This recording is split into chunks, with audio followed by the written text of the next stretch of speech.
जय हिंद दोस्तों, कैसे हैं आप? मैं उम्मीद करता हूँ आप सब अच्छे होंगे। बात करते हैं आज कुछ फौजी दिल की बातें। अगर आपका भी सपना है इंडियन आर्मी ज्वाइन करने का, इंडियन एयरफोर्स ज्वाइन करने का, इंडियन नेवी ज्वाइन करने का, कुछ छोटी छोटी चीज़ें बताता हूँ आपको। उनमें से एक किस्सा आज सुनाता हूँ। फौजी लाइफ का एक सबसे मज़ेदार पार्ट होता है, एंजॉय का पार्ट जिसको होता है वो होता है छुट्टी। लड़ाई होता है एक अच्छा पार्ट, बट हालांकि लड़ाई ज़्यादा नहीं होती रहती है। तो लड़ाई के बाद जो सबसे मज़ेदार पार्ट होता है पीस टाइम में, तो होता है छुट्टी। जब बंदा छुट्टी आता है तो बहुत खुश होता है, मज़ेदार मोमेंट एंजॉय करता है, सब कुछ करता है, छुट्टियाँ एंजॉय करता है। छुट्टियाँ 15-20 दिन जब भी जितनी भी आता है, महीने भर आता है, कभी कितनी। और वो इतनी सारी छुट्टियाँ होने के बाद भी वो ऐसे निकल जाती है जैसे कि अभी 2 दिन ही हुए हैं। सारी छुट्टियाँ ऐसे निकल जाती है जैसे अभी जस्ट ही आया है घर। 2-4 दिन बचे होते हैं, उस दिन ऐसे लगता है अरे यार छुट्टियाँ खत्म हो गई, छुट्टी खत्म हो गई। तो उनके बारे में सोचते सोचते ही छुट्टियाँ एक दिन ख़त्म हो जाती है और फिर बंदा अपना उदास चेहरा स्माइल करते हुए माँ के सामने, परिवार वालों के सामने मुस्कुराते हुए ड्यूटी के लिए निकल जाता है अकेले सफ़र पर, जहाँ पे वो बहुत सारे अनगिनत चेहरों से मिलता है जिनको उसने कभी नहीं देखा है। वो ट्रेन में जाता है, एक बार इधर एक बार उधर, जिसको लोग बोलते हैं कि इंडियन आर्मी आपको भारत भ्रमण करवा देती है।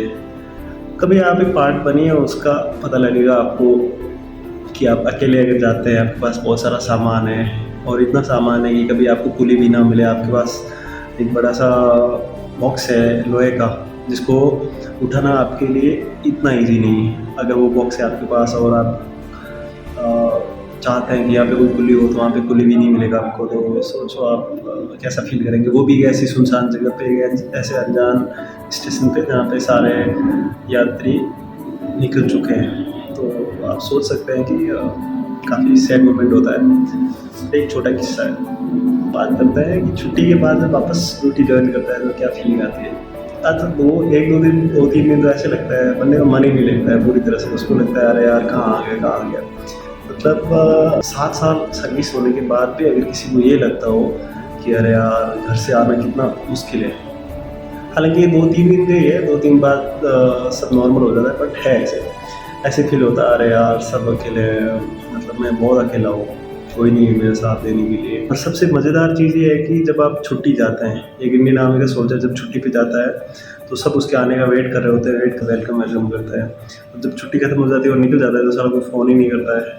पूरा सफ़र वो अकेले निकालता है, या तो फ़ोन में घुसा रहता है या फिर कोई किताब वगैरह पढ़ता रहता है। कुछ भी हो, नए नए चेहरों को देखते रहता है। कई बार होता है रिजर्वेशन में होता ही नहीं है, कई बार जनरल डिब्बे में भी बहुत बार जाना पड़ता है। बहुत सारी चीज़ें झेलता है और वो बोलता भी नहीं है कि मैं फौजी आदमी हूँ। स्पेशली वो जब तक ज्वाइन नहीं करता है अपनी पहचान वो छुपा के रखता है, किसी को पता ना चले कि वो इंडियन आर्मी का सोल्जर है। उसके बाद वो घर से मतलब ड्यूटी पे आ जाता है, ड्यूटी ज्वाइन कर लेता है, कुछ दिन उदास रहता है। सब कुछ नॉर्मल होने के बाद ठीक लगता है कि आया ठीक। प्रॉब्लम ये है कि बंदा उदास अकेला नहीं है। घर से दूर जाना मतलब बहुत मुश्किल काम है, काफ़ी मुश्किल है। घर से, गांव से, अपने दोस्त, स्पेशल दोस्तों से, मतलब जिससे वो रोज़ मिलता है, जिनके साथ रोज़ाना खेलता है, गांव के वो प्यारे दोस्त जिनके साथ वो खेतों में खेलता रहता है, कुछ भी जो अपने खास गेम जैसे क्रिकेट हो गया, इतनी सारी चीज़ें। फिर घर पे मम्मी पापा, दोस्त, माँ बहन भाई, सब कुछ होता है। उन सबको छोड़ के फिर जब वो निकलता है तो उसको लगता है बहुत बुरा लगता है। बट वही है कि अगर है जुनून तो निकलना पड़ेगा। प्रॉब्लम ये है कि अगर आप मेहनत नहीं करते, अगर आप इंडियन आर्मी ज्वाइन नहीं करते, मतलब ये प्रोफेशनल जॉब बता रहा हूँ जो कि घर से दूर जाने वाली है। अगर आप इसके अलावा कुछ भी करते हैं जॉब को छोड़ के, जैसे अगर आप मज़दूरी करने के लिए घर से दूर जाते हैं या फिर और किसी उद्देश्य से घर से दूर जाते हैं, तो वहाँ पे भी सेम प्रॉब्लम है। आपको ऐसे इमोशनल होकर बाहर निकलना पड़ेगा। बट ठीक है, वहाँ पे आप कुछ अपने लोगों से जुड़ सकते हैं। फिर भी अगर जुनून है, वो जज्बा ब्लड में वो उबाल है, तो कीजिए join the Indian army, the Indian air force, the Indian navy. जय हिंद।